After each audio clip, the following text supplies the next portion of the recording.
공장을 1TV와 동시에 들으셨습니다. 지금 시각은 6시 15분입니다. KBS KBS 라디오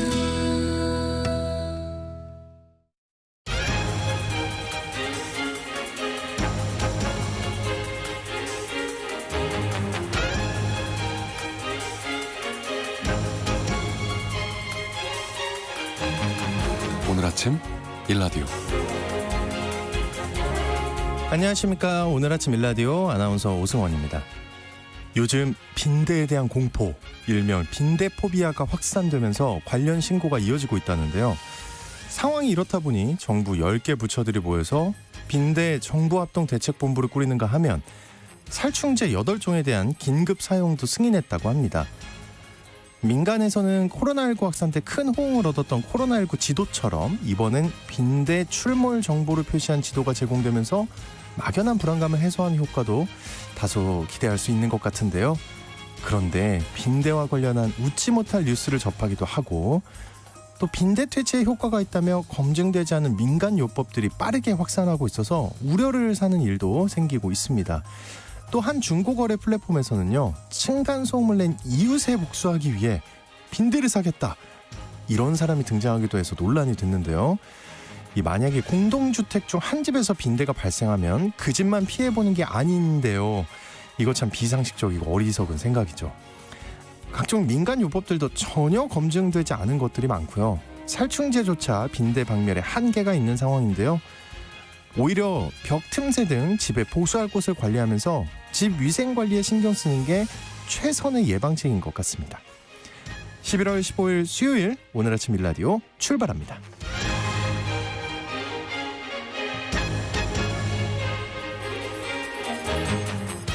자, 오늘 아침 일라디오 이 시간은 물론 KBS 일라디오의 모든 프로그램은 유튜브 KBS 일라디오 공식 채널이나 모바일 콩 어플리케이션을 통해 실시간으로 함께 하실 수 있습니다. KBS 일라디오 채널 구독과 좋아요, 댓글 많이 부탁드립니다. 자, 수요일입니다. 네, 농수산 뉴스 전해드리고요. 마케팅 아이디 업 시간에는 내일이 대학 수학능력시험일 수능일입니다. 네, 수험생들을 위한 다양한 업계 마케팅에 대해 살펴보겠습니다.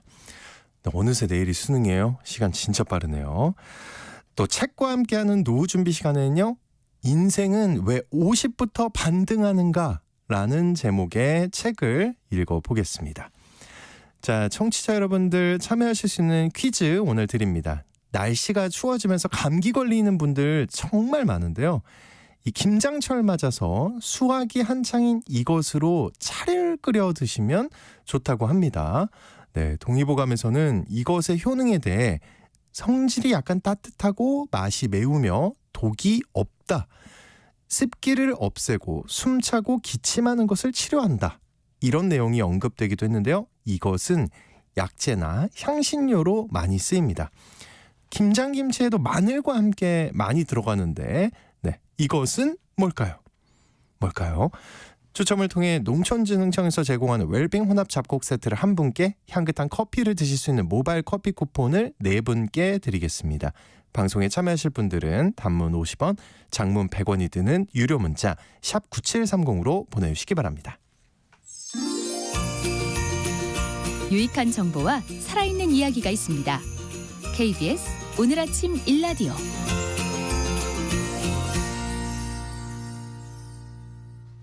농수산 뉴스 시간입니다. 통계청이 2023년산 쌀 생산량 최종치를 공개했다고 하는데요. 이 소식 살펴보겠습니다. 농어민신문의 이진우 기자님과 얘기 나눠보겠습니다. 안녕하십니까? 네, 안녕하십니까? 네, 통계청이 공개한 올해 쌀 생산량 최종치가 이전 전망치와 큰 차이가 없는 것으로 나타났다고요?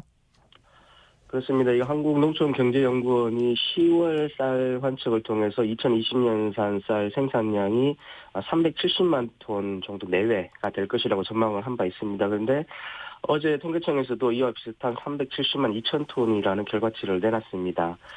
지난해 대비 6만 2천 톤, 그러니까 1.6% 생산량이 감소한 것인데요. 벼 재배 면적은 72만 7,054헥타에서 70만 8,041헥타로 2.6% 줄어든 반면에 시바르당 단수는 518kg에서 523kg으로 늘면서 전체 생산량은 앞서 말씀드린 것처럼 1.6% 줄어들었다는 겁니다. 네. 그런데 공급 과잉량이 약 7만 톤 가량이 될 거라고 보면서 이 정도 과잉이면 시장에서 충분히 소화할 수 있을 거라고 판단했었는데 산지 쌀값 하락세가 만만치 않다는 소식도 들어와 있네요. 그렇습니다. 이게 10월 5일 첫 수학기 쌀값 조사 이후에 가격이 떨어지는 것은 정상적인 사이클이긴 합니다. 한데 이번에 낙폭이 제법 큽니다. 10월 5일 기준 20kg 전곡의 산지 쌀값이 54,388원을 나타냈었는데요. 네. 한 달 후인 11월 5일 조사치에서는 53,346원 이렇게 기록했습니다. 그러니까 7.4% 4,000원 넘게 지금 빠진 상황인데요. 사정이 이렇게 되다 보니까 산지에서는 낙폭이 너무 큰 것 아니냐. 이러다가 또 정부가 목표했던 수학기 산지 쌀값 20만 원 선이 무너지는 것 아니냐 하는 우려가 함께 나오고 있습니다. 그 산지 쌀값 20만 원이라는 게 그 80kg 기준인 건가요? 아닙니다. 네. 20kg. 20kg 기준. 80kg입니다. 80kg 기준. 네. 예. 네, 그 수학기 산지 쌀값 20만 원은 정부가 내놓은 농업인과의 약속이기도 했는데요. 이 정부 차원에서 대책이 추진되고 있는 건가요? 그렇습니다. 지난 8일에 농림축산식품부가 현재와 같은 상황에서는 정부가 매입한 쌀은 공매하지 않겠다. 그리고 공공 비축 및 산물별 전량 12만 톤 정도인데요. 이것을 12월부터 전량 인수해서 시중에 공급하지 않겠다는 등의 대책을 이제 내놓은 바 있고요. 어제 다시 산물별 12만 톤에 대해서는 연말까지 정부 양곡 창고로의 이관을 완료할 계획이다 이렇게 밝히겠습니다. 네, 그런데 이 산물별을 정부 양곡 창고로 이관하고 이관하지 않고 하는 게 그 시장에 주는 시그널이 의미가 큰 건가요? 그렇습니다. 이게 산물별은 수급 사항에 따라서 정부가 정부 양곡 창고에 넣어버릴 수도 있고요. 네. 또 다시 시장에 내놓을 수도 있는 그런 물량입니다. 그러다 보니까 일선에서는 언제든지 시장에 나올 수 있는 물량이 이번 같은 경우는 12만 톤이 있다 이렇게 보는 건데요. 네. 농협은 조합원인 농민이 매입해달라고 하는 대로 이제 매입을 해야 하는 경우가 많지만은 이번처럼 정부 양곡 창고로 들어간다는 시간이 없으면은 민간에서는 조곡 매입에 좀 적극적이지 않은 그런 경향도 나타납니다. 그러니까 민간에서는 조곡을 사들이지 않는 경향을 보인 반면에 농협 쪽으로는 너무 많이 들어와서 결국에는 산지 쌀값이 큰 폭으로 하락하는 경향을 보였다 이런 것 같네요. 그렇습니다. 특히 이제 이번에는 농협으로는 조곡 물량이 몰렸던 반면 민간 RPC의 조곡 매입은 두드러지게 적은 것으로 좀 이렇게 나타나고 있는데요. 민간에서는 1, 2월이 지나면서 이 산물벼가 풀릴 것으로 이렇게 됐다 이런 뜻이 되기도 합니다. 어쨌든 이번 정부의 결정에 따라서 민간에서의 조곡 매입도 이제 늘어나지 않을까 하는 전망을 해볼 수 있겠습니다. 네. 럼피스킨 백신 접종이 완료가 되면서 13일부터 발생 농장을 대상으로 질병 양성충만 처분하는 방식으로 방역 지침이 완화가 됐다고요? 그렇습니다. 이 럼피스킨 중앙사고수습본부가 지난 10일까지 전국 소를 대상으로 럼피스킨 백신 접종 완료했다 이렇게 밝혔습니다. 그러면서 13일부터는 원칙적으로는 질병이 발생하더라도 해당 농장 내 양성충만 살펴하겠다, 처분하겠다 이런 방침을 내놨는데요. 네. 그간 세 차례의 각종 방역 심의회를 열어서 이것을 결정했다 이렇게 밝혔습니다. 다만 그간 질병 발생이 많았던 시군과 최근 2주간 그리고 14일 이내 발생한 시군 중에서 위험도 평가를 통해서 농장 내외로 전파될 위험이 배제할 수 없다 이렇게 판단되는 경우에는 기존과 같이 전두수 처분 정책을 유지하기로 했습니다. 백신 접종이 완료됐다고 하니까 다행이긴 한데요. 그럼에도 산발적으로는 발생이 이루어지고 있죠. 그렇습니다. 이게 어제 오후 2시를 기준으로 방역당국이 집계한 데 따르면 9개 시도 31개 시군 그리고 95건의 럼피스킨이 확인이 됐는데요. 특히 확진일 기준으로 어제는 경북 김천과 충북 청주에서 신규로 럼피스킨이 확인이 되면서 어제 12시부터 오늘 12시까지 경북의 모든 소사용 농장 그리고 관련 업체에 대해서는 일시 이동 중지 명령이 지금 시행되고 있기도 합니다. 백신을 했는데도 신규 지역에서 발병이 확인되는 이유 방역 당국은 어떻게 보고 있나요?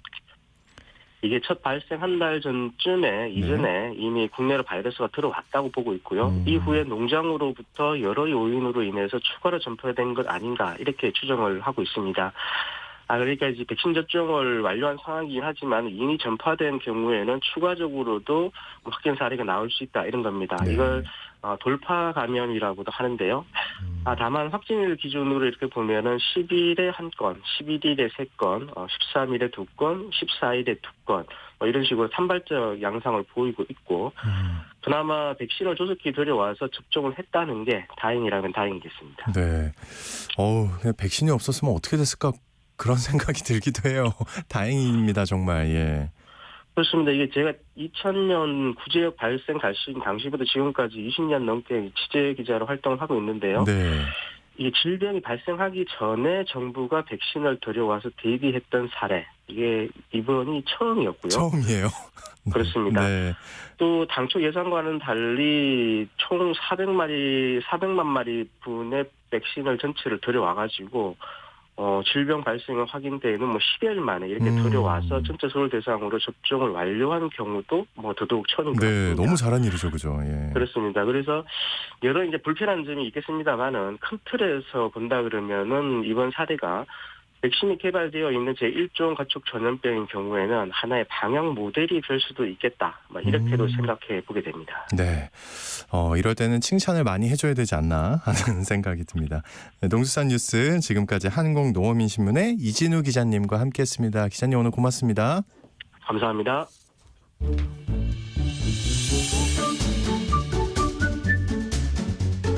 아침을 여는 기분 좋은 습관. KBS 오늘 아침 일라디오.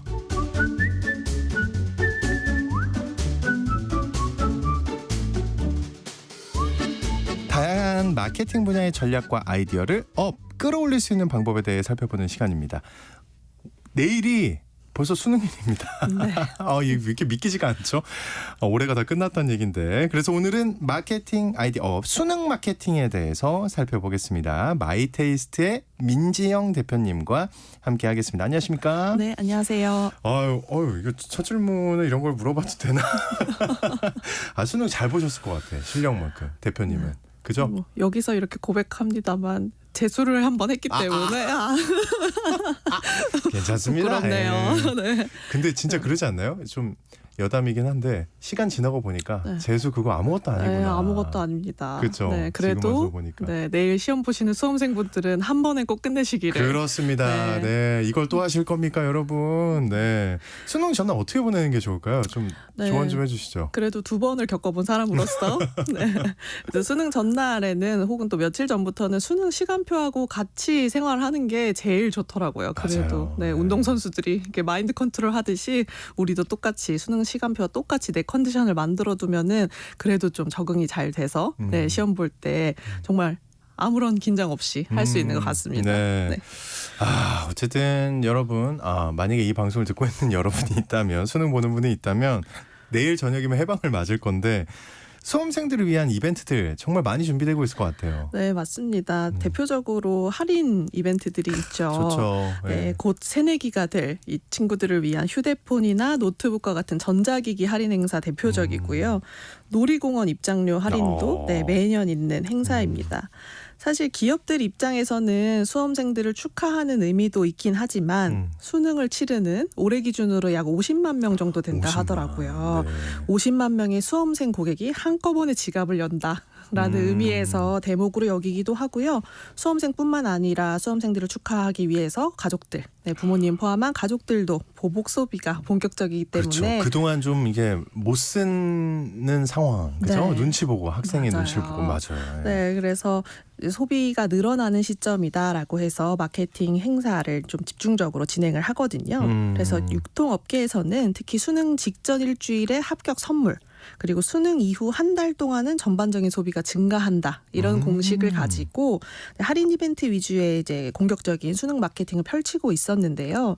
근데 사실 과거의 수능 또 수험생 대상 마케팅과는 조금 차이가 생겼어요. 예. 그래서 어떤 이벤트들이 또 있는지 한번 소개를 해드리도록 하겠습니다. 사실 수능 마케팅이라고 하면 이제 합격 선물이 먼저 떠오르는데 합격 떡 뭐 이런 거, 맞아요. 네, 음식 패키지 많은 것 같았는데 이외에도 많은 다양한 게 있다면서요?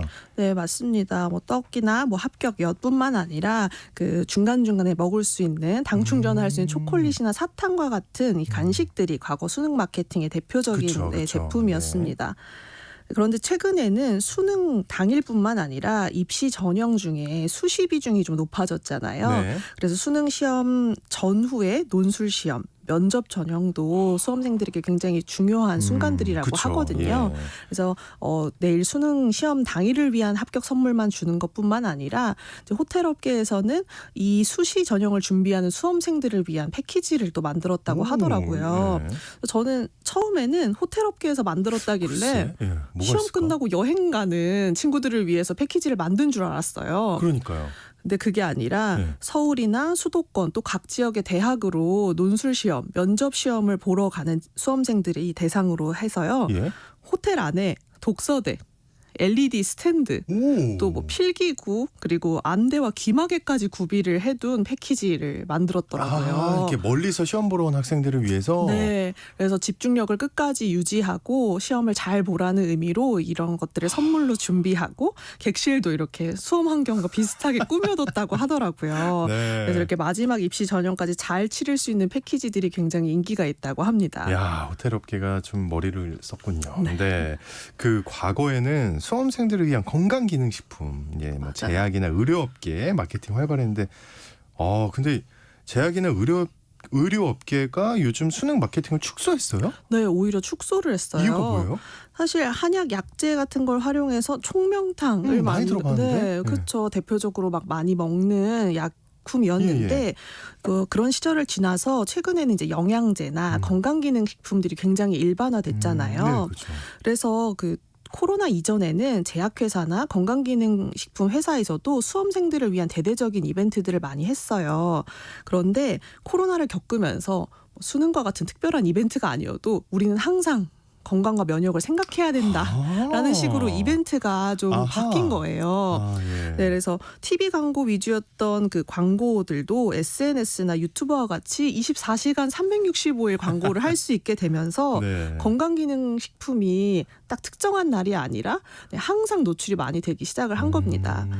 또 뿐만 아니라 최근 1, 2년 사이에는 고물가 시대가 되면서 수능 한두 달 전에 사실 에너지 드링크라든지 집중력을 향상시켜주는 앰플이라든지 이런 영양제들의 매출이 굉장히 많이 늘어났었는데 이제 이런 매출들이 올해는 좀 감소했다고 하더라고요. 아, 그렇군요. 네, 그래서 제약회사에서는 수험생을 위한 대대적인 마케팅보다는 그냥 가족 전체의 건강을 챙기자는 의미로 이제 마케팅을 좀 축소하거나 막판 스퍼트를 위해서 에너지 드링크 정도를 이제 할인하는 정도의 마케팅만 진행하게 됐다고 합니다. 아, 또 대표님 얘기 들어보니까 이해가 되네요. 예, 왜 그러는지.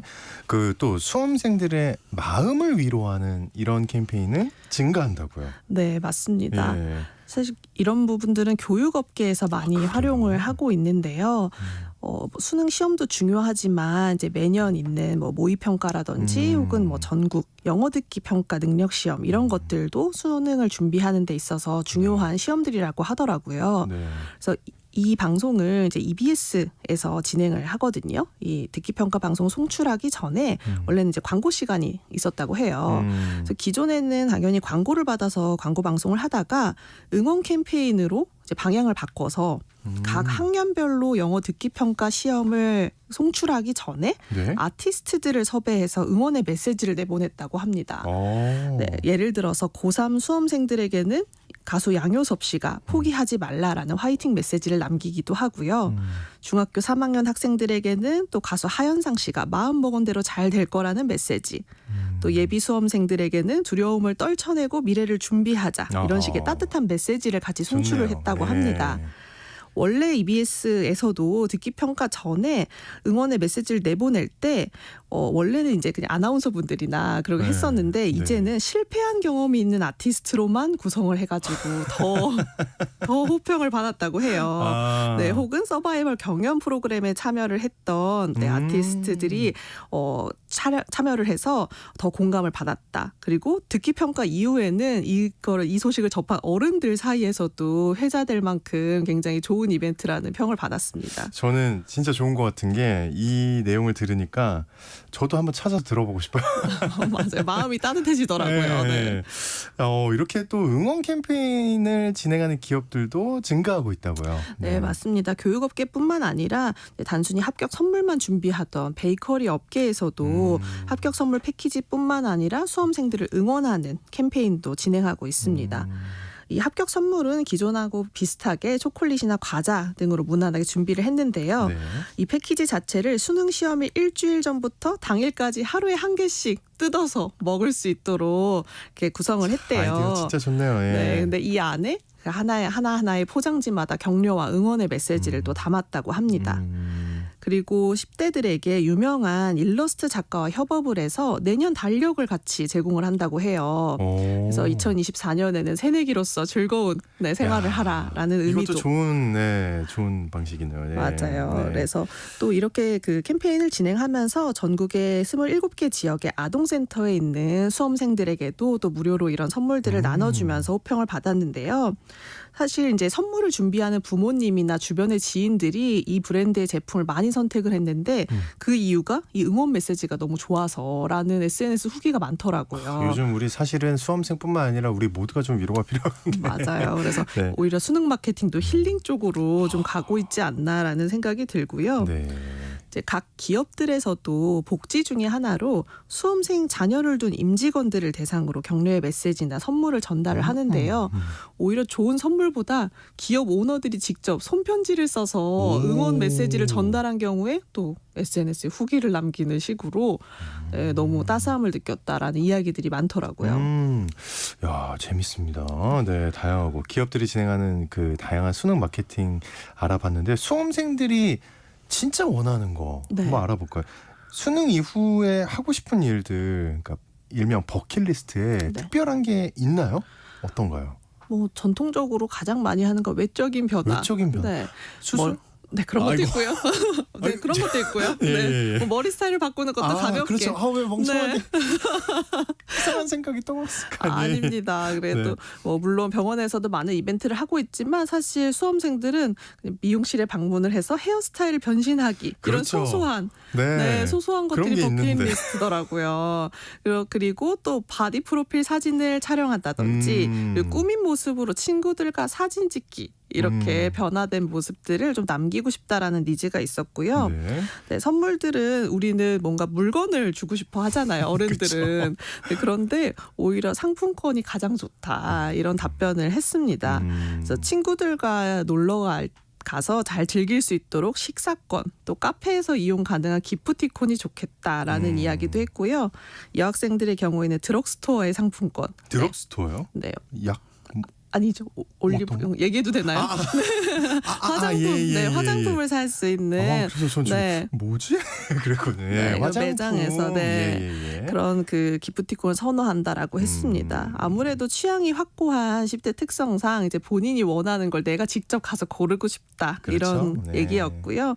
그리고 OTT 이용권이 언급된 것도 특징인데 수험 생활하는 동안 못 봤던 다양한 드라마나 영화 콘텐츠들을 몰아서 보고 싶은데 물론 또 어른들이 생각하기에는 저렴할 수도 있지만 집콕하면서 다양한 OTT 플랫폼 콘텐츠를 내 돈 걱정 없이 보고 싶다. 아하. 네, 이런 귀여운 답변들도 눈에 띄었습니다. 네.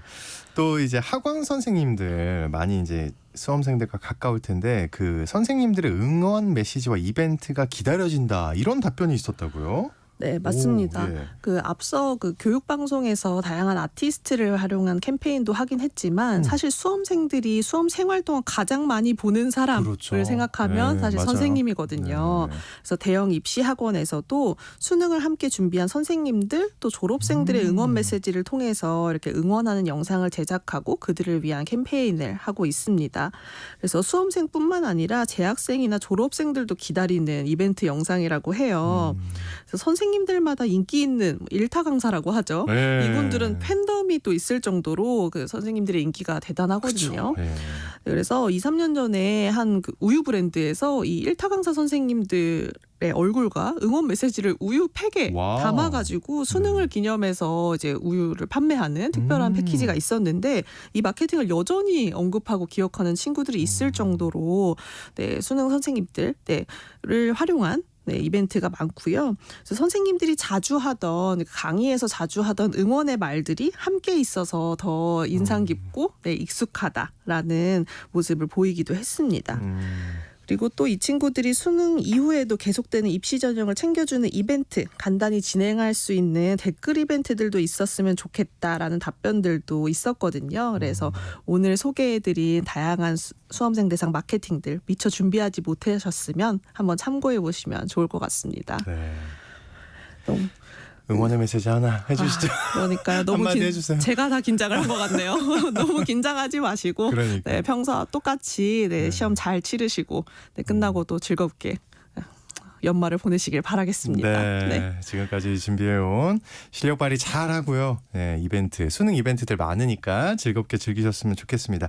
마케팅 아이디어 지금까지 마이테이스트의 민지영 대표님과 함께했습니다. 오늘 고맙습니다. 네, 감사합니다.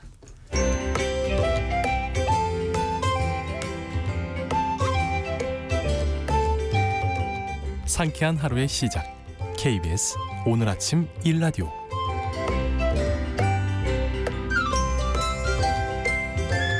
(40대는) 바쁩니다.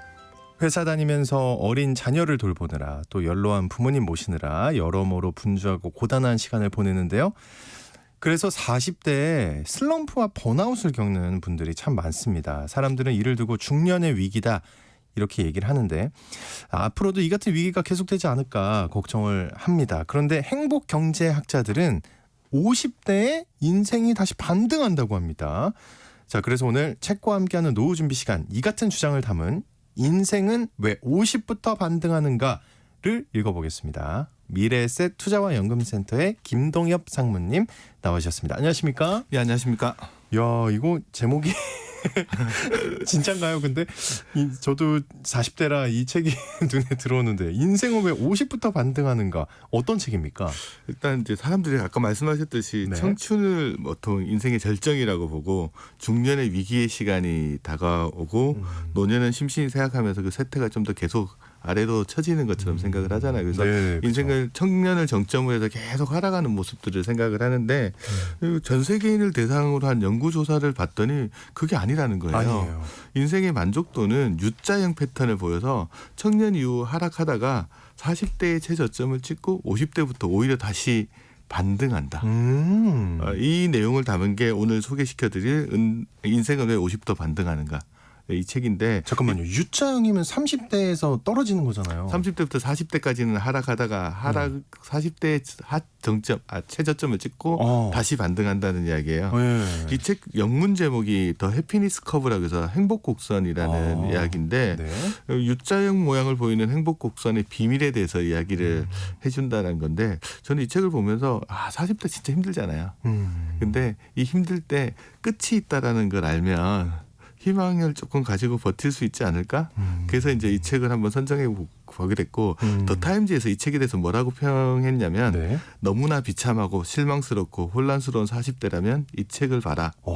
정신이 번쩍 들 거다. 야, 그래요? 그래서 한번 40대 힘든 40대라면 한번 보시면 좋을 것 같습니다. 야, 이거 굉장히 궁금해지는데 일단 이 책의 저자인 조너선 라우 씨 어떤 분인가요? 1982년도에 이제 예일 대학을 졸업하고 이제 기자 생활을 하고 언론계에서 주로 활동을 네. 하셨는데 브루킹스 연구소에서 이제 수석 연구원으로 활동을 하고 계시고요. 지금도 뭐 뉴욕 타임즈, 월스트리트 저널, 유사한 언론에서 이제 계속 기고 활동하고 매체에서 글을 쓰고 있는 분이십니다. 네. 이분이 이제 이 책에서는 이제 행동 경제학의 최신 연구 성과를 기반으로 해서 중년의 불안과 불만이 지극히 정상적이다. 그리고 나이가 들면서 이게 좀 더 나아질 거라고 하는 나이듦의 긍정적인 시각을 가지고 나이듦을 바라보고 있다고 보시면 됩니다. 그 인생 만족도가 U자 패턴을 보인다고 했는데 이 같은 사실이 U자 패턴이 세상에 알려지기 시작한 게 언제부터인가요? 2000년 넘어가면서 슬슬 이야기를 나오기 시작하다가 2004년에 관련된 논문이 나오기 시작합니다. 이제 네. 블렌치 플라워랑 오즈월드 교수님이 이제 인생 주기에서 안정감이 왜 U자 곡선을 그리는가. 이런 논문이 나왔는데 이 내용이 바탕이 된 걸 보면 논문 저자들이 이제 유럽과 미국에서 한 50만 명을 대상으로 설문조사한 결과들을 분석을 해보는 거예요. 또 이거 포함해서 이제 수십 개국에서 수십만 명의 데이터를 가지고 방대하게 분석을 해봤더니 정말 인생의 만족도가 U자 곡선을 그린다라는 것들이 밝혀진 겁니다. 그걸 바탕으로 논문을 쓰면서 이분들은 또 정신건강 분야도 한번 들여다봤어요. 네. 만약에 40대가 인생의 바닥이라 그러면 그 시점에 우울증이 되게 많을 거 아니에요. 그렇죠. 네. 그래서 실질적으로 이들이 이제 16세에서 70세 영국인 100만 명의 데이터를 확보해서 분석을 해봤더니 정말로 40대의 우울증 발병 확률이 최고점을 찍는 걸로 나왔어요. 이 자료를 가지고 2010년도 이제 영국의 시사주간지 이코노미스트가 인생의 U자 곡선이라는 기사를 이렇게 내면서 이제 세상에 많이 알려졌는데 이 기사에서도 보면 미국인 30만 명 이상이 참여한 갤럽 설문조사 결과를 분석해봤더니 네네. 똑같이 U자형 곡선이 나오는 거. 미국, 유럽은 다 그래서 똑같다 지금. 대부분 이런 인생에서 이런 경향성을 보여준다는 걸 볼 수 있을 것 같습니다. 근데 그 중년의 인생의 만족도가 바닥이라고 하셨잖아요. 네. 이거 왜 그렇다고 하던가요? 40대면 보통 회사 다니는 직장인들이 정말 힘들거든요. 애도 키워야 되고 예. 또 부모님이 슬슬 아프기 시작하시니까 또 맞아요. 예. 병원도 모시고 가야 되고 맞아요. 걱정되죠. 40대 연월자 쓰는 이유 중에 1등이 부모님 병원 모시고 간다고 쓰는 게 1등이라는 이야기도 나오고 있습니다. 그래서 이러다 보니까 이제 스트레스가 많고 번아웃에 시달리는 경우들이 되게 많습니다. 이 같은 이제 스트레스와 일에 대한 중압감 때문에 인생에 대한 만족도가 이제 떨어진다고 생각하는데 이건 이제 대중적인 생각들이잖아요. 근데 조사를 해보면 과학적 증거는 그렇게 많지 않은 것 같아요. 스트레스와 중압감 같은 요인을 제외하더라도 중년이 되면 인생의 만족도는 계속 떨어지는 걸로 나옵니다. 그래서 시간의 흐름 자체가 오히려 삶의 만족도에 영향을 미치는 거 아닌가? 다른 요인이 뭐 다른 게 있는 게 아니고 그러다 보니까 그럼 중년의 슬럼프라는 거는 그렇다면 내가 잘못해서 일어나는 게 그렇죠. 아니고 예. 정상적이고 자연스러운 거가 될 수 있잖아요. 그리고 또 시간이 지나면 이 변화 과정들을 지나고 나면 다시 새로운 시기가 오면 그 시기는 준비의 시기가 될 수 있으니까 전환기를 좀 정상적이고 당연한 일로 받아들이고 이건 또 이 문제는 시간이 자동적으로 해결해 줄 수 있는 거라 보면 마음이 조금은 편안해질 수 있을 것 같습니다. 근데 모두가 또 슬럼프를 겪는 건 아니지 않습니까? 또? 그렇죠. 40대에 접어들었다고 모두가 슬럼프를 겪는 거는 아니고 이 행복 곡선이 시사하는 바는 뭐냐 그러면 네. 중년에도 물론 인생의 만족감을 느끼시는 분들이 있을 수 있죠. 예. 하지만 그렇게 가능하기는 하지만 다른 나이에 비해서는 좀 어렵다. 이런 거라고 받아들이면 되고요. 저자는 이렇게 설명합니다. 강물 밑에 보면 저류라고 해서 물살의 흐름들이 있잖아요. 네. 막 사람들 위에서 끌어당기거든요. 그런데 모든 사람들이 그 저류가 있다고 거기 빨려 들어가지는 않는다는 거죠. 예를 들어서 노젓는 실력이 뛰어나거나 아니면 근육이 강하거나 더 튼튼한 배를 가지고 있는 사람도 분명히 있을 수 있고요. 이미 유년과 청년 시절에 겉세 물살을 한번 경험해 본 사람들이라고 하면 중년의 물길이 좀 순탄해 보일 수도 있거든요.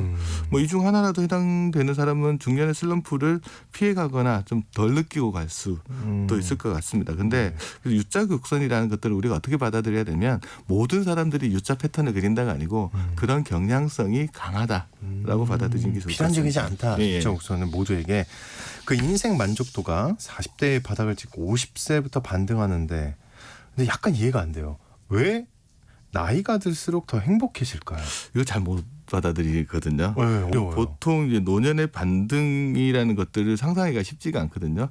먼저 이제 중년의 슬럼프가 모두 겪는 게 아니듯이 네. 노년의 반등 또한 모두가 경험하는 건 아닙니다. 그런 경향성이 경향성이 있다. 강하다라고 네. 보시면 되는데 그러면 여하튼 뭐 나이가 들수록 행복해진다고 하는 거잖아요. 그 이유가 뭘까라고 할 때 사람들이 많이 꼽는 게 뭐냐면 스트레스 감소를 그래요? 꼽습니다. 나이가 들면 50대? 스트레스가 감소한다. 네. 서든 캘리포니아 대학에서 이제 행복 곡선을 연구하신 아서 스톤이라는 분이 미국인 150만 명을 대상으로 한번 조사를 한번 해봤습니다. 질문을 이렇게 던져봤어요. 전날 스트레스가 심했나?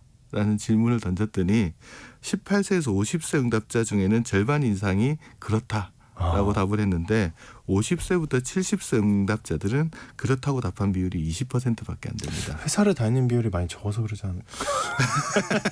그럴 수도 있고요. 그래서 이제 방금 말씀하신 스트레스가 감소한 이유가 뭘까라는 것도 여러 가지 있었죠. 말씀하실 때 회사의 일도 줄 수 있고 뭐 건강 상태, 자녀, 결혼 이런 것들 여러 가지가 영향을 미칠 수 있잖아요. 그래서 이제 스톤 교수가 스트레스에 영향을 미치는 요소들 한 20가지 정도를 이제 꼽아놓고 각각의 요소를 하나씩 대입해가면서 어디께 진짜 영향을 미치는지 하나씩을 부여해본 거예요. 그랬더니 각각의 요소를 하나 제어하면 이제 스트레스 변화가 생길 거 아니에요. 그렇죠. 근데 이런 요소들을 하나씩 보정을 해 나가 봤는데 오히려 스트레스가 감소하는 패턴에 그렇게 변화가 없는 거예요. 영향을 끼치지 않아요. 그런 요소들이 영향을 안 미친다 그러면 네. 스톤 교수가 가지고 있던 20가지 요인에 다른 변수가 있거나 아니면 나이 들어가는 것 자체가 스트레스를 감소시키는 거 아니냐. 그렇게 생각할 수 있겠네요. 그렇게 생각할 수 있죠. 그래서 스톤 교수가 실험 참가자들한테 물어봤어요. 다시 20살로 돌아가고 싶으냐? 라는 질문을 던져봤더니 50대와 60대 중에서는 한 사람만 빼고 다 아니라고 답한 거예요. 그냥 지금 이 나이대로 있을래요. 이대로 살게 해주세요. 그렇게 답했다고 합니다. 저도 만약에 생각을 해보면 저는 이제 지금 올해 정확히 39인데 20대로 돌아갈래 하면 저도 아니에요. 지금도 아닙니다. 그때 불안함으로 가고 싶지 않아요. 그 스트레스 이외에 행복에 영향을 미치는 다른 요인 뭐 없을까요? 스트레스 감소하는 것도 있지만 나이가 들수록 또 후회를 덜 느낀다라는 이야기도 있거든요. 후회를 덜 느낀다. 재미있는 실험이 있는데 독일에서 있었던 실험인데 어떤 실험이냐 그러면 어떤 상자를 8개를 준비를 해놓고요. 네. 그 상자 안에 7개, 8개 상자 중에 7개는 황금 덩어리를 넣어놓고 하나에는 악마 인형을 집어넣어요. 만약에 순서대로 내가 황금 덩어리 있는 상자를 먼저 열면 그 황금 덩어리를 가져갈 수 있어요. 그리고 악마 인형이 나오는 순간 앞에 받았던 것도 다 반납을 해야 돼요. 대신 이제 그 참가자들한테 선택 권한이 있어요. 뭐냐면 하고 중단하죠. 시작하기 전에 여기까지만 할래? 그러면 그때까지 받았던 거는 가져갈 수 있는 권한을 주고 있는 이런 게임을 하는데 실험을 할 때 어떻게 했냐면 정서적으로 건강한 청년 남성 그룹이 하나가 있고요. 정서적으로 건강한 노년 남성 그룹이 하나 있고요. 그다음에 우울증을 앓고 있는 노년 남성 그룹이 있는데 각각 이렇게 하다 보면 악마 인형을 한 번은 만날 거 아니에요. 그때 후회를 하게 될 건데 이 그룹별로 결과가 다르게 나오는 거죠. 어떤 결과? 어떻게 다? 되게 굉장히 궁금한데요. 꽝이 나오면 악마 인형을 딱 만나게 되면 금덩이를 다 내놔야 되니까 후회를 하게 될 거 아니에요. 그런데 이 반응이 어떻게 나타났냐면 건강한 노년 집단에서는 이 건강한 청년 집단보다는 후회를 상당히 덜하는 거예요. 덜한다. 또 반대로 우울증이 있는 노년 집단은 청년 집단만큼 후회를 하는 거예요. 그래서 이 결론은 어떻게 나오냐 그러면 건강하게 나이를 들면 이게 어쩔 수 없이 일어나는 일들에 대해서 받아들이는 게 크다는 거죠. 그래서 후회를 좀 덜하게 되는 경향들이 있다. 이게 이런 걸 이제 긍정적인 변화, 그래서 이제 행복에 미치는 영향하고도 관련이 있다고 분석을 하는 겁니다. 그러면 조금 다르게 얘기해서 잘 받아들이는 사람이 행복해질 가능성이 있다라고 생각해도 그렇죠. 되는 건가요? 예, 맞습니다. 그래요. 그 50세에 반등하기 시작한 행복 곡선. 설마 60, 70세에도 그러면 계속 상승하는 건가요? 뭐 저자가 이 책을 쓰기 위해서 이제 실험 설문지를 여러 명한테 나눠주고 테스트를 해봤어요. 그래서 인생 만족도를 점수로 매겨달라. 0점부터 10점까지 매겨달라 그러고 이거를 이제 인생 10년 단위로 나눠가지고 이제 분석을 해봤더니 이게 60대, 70대에도 만족도가 계속 이어졌다라는 결론들이 나오다가 이제 80대 좀 넘어가면서 이제 약간 하락하는 모습들을 보인다고 합니다. 심지어는 이제 저자의 이웃에 사는 94세의 노라라는 분한테 인생 만족도에 대해서 물어봤더니 94살인데 이분은 모든 면에서 100% 만족을 한다. 그리고 인생 만족도 10점을 주는 겁니다. 그래서 이분이 하는 말이 뭐냐 그러면 그날 있는 그대로 즐기는 거다. 인생이 주는 하루를 그대로 받아들이면 수용하는 게 정말 중요하다. 있는 그대로 받아들이고 걱정하지 않는다면서 시련과 상실이 존재하지 않는다는 게 아니고 그런 것이 예전만큼 신경 쓰이지 않는다. 그래서 만족하고 행복도가 올라간다는 겁니다. 그분도 약간 받아들이는 뭔가 그렇죠. 그런 얘기. 나이가 들면 그런 능력이 올라가는 것 같습니다. 근데 모두가 그 94살에 노라 할머니겠죠. 예, 노라 할머니와 같지는 않을 것 같은데 왜냐하면 이제 몸이 힘들어지잖아요. 그쵸. 컨디션이 떨어지고 어떤가요? 보통 노년이 되면 육신이 쇠하고 능력이 떨어지면 또 지병이 생기고 그러잖아요. 이게 이제 행복도에 영향을 미칠 거다. 그 일반 사실이고요. 그리고 건강이 안 좋아지면 행복도, 만족도가 떨어지는 건 그러니까요. 사실인데 반대 의견도 있어요. 나이가 들어가면서 정신적으로 강해지기 때문에 지혜로워지기 때문에 건강이 악화되는 부분들을 오히려 제어해주는 반대 역할도 한다는 거죠. 그걸 이제 연구하시는 분들, 행복연구학 경제학자도 뭐라 그러면 나이 들매 역설이라고 이야기합니다. 나이가 들수록 좋아지는 부분도 분명히 있다, 이렇게 보시면 될 것 같습니다. 상무님은 끝으로 이 책 어떻게 총평하시나? 어떻게 느끼셨나요? 제가 1세대 아이돌 가수 중에 SES 좋아하는데 저랑 같이. 예. 그분들 노래 중에 달리기란 노래가 있어요. 있죠. 마지막에 어떻게 됐냐면 단 한 가지 약속은 틀림없이 끝이 있다라는 거. 한 가지. 이 노래 잘하시네요. 끝난 뒤에 지결만큼 오랫동안 쉴 수 있다, 뭐 이런 이야기 나오는데 40대 중년분들한테 비슷한 이야기 해드리고 싶어요. 되게 힘든데 끝이 있다라는 걸 알면 조금 더 버틸 힘이 생기지 않을까. 지금이 인생의 가장 힘든 시기라면 앞으로 더 나은 날이 있을 수 있다라는 관점에서 이 책을 한번 읽어보는 것도 좋지 않을까라는 말씀을 전해드립니다. 네, 40대 분들 우리 다 같이 힘내길. 네. 자, 책과 함께하는 노후 준비, 오늘은 인생은 왜 50부터 반등하는가라는 제목의 책을 미래에셋 투자와 연금센터 김동엽 상무님과 읽어봤습니다. 오늘 얘기 고맙습니다. 네, 감사합니다. 네, 오늘 퀴즈의 정답은 생강이었습니다. 4501님, 7456님, 3345님 이렇게 보내주셨고요. 1578님도 정답 생강 이렇게 보내주셨습니다. 아이고, 김장재료 준비하신다고 힘내시고요. 고생하실 텐데.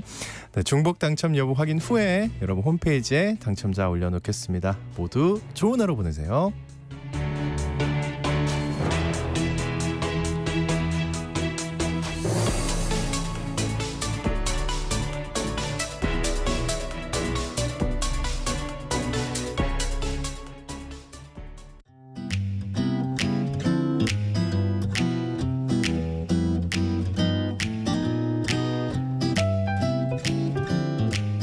안녕하세요. 바른말 고운말입니다. 얼마 전에 스위스에서 한 남성이 당근밭을 금속 탐지기로 훑다가 청동기 시대의 것으로 보이는 유물을 무더기로 발견했다는 기사가